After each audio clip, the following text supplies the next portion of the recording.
This video is brought to you by Yoga for Beginners. Get the top 10 tips for yoga newbies at yogatraveler.net/beginner yoga. Today, let's talk about Paschimottanasana. There are three poses in the Paschimottanasana sequence, A, B, and C.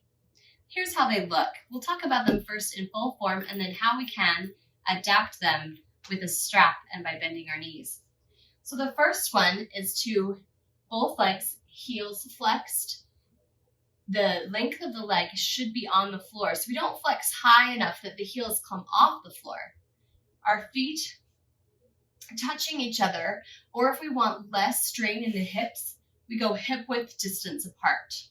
So we sit nice and tall, pull up through your center and reach forward. Wrap index finger and thumb, so peace fingers, around your big toe.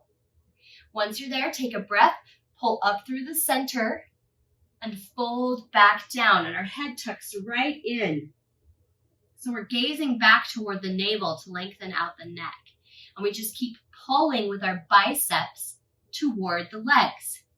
So this is A. We would hold this for 5 breaths. To move to B, we lift up a little, take a little breath, keep that back so nice and long, reach the hands around the feet. So now we're holding on to our foot.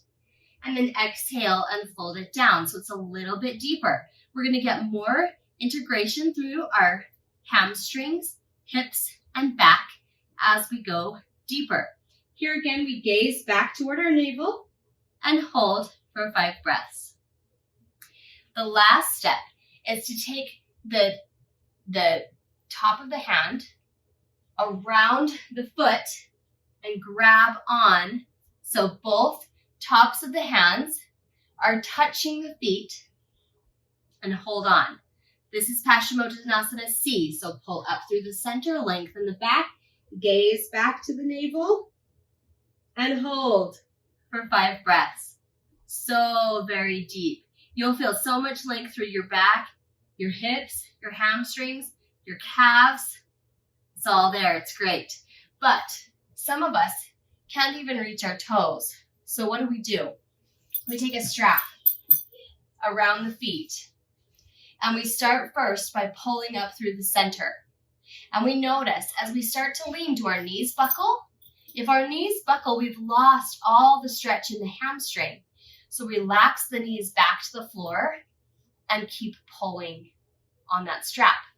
The strap will allow us to get a nice stretch. We'll still feel the engagement through the body, but we don't have to worry about reaching for the toes because some of us just won't be able to reach, and that's okay. So this is a way to adapt the pose. And then I would just hold here for the entire time. As you feel things start to loosen, you can move yourself further down that strap and lengthen out even more. That's a simple way to adapt the pose. If you want to work on just the back and give the hamstrings a break, then you bend your knees.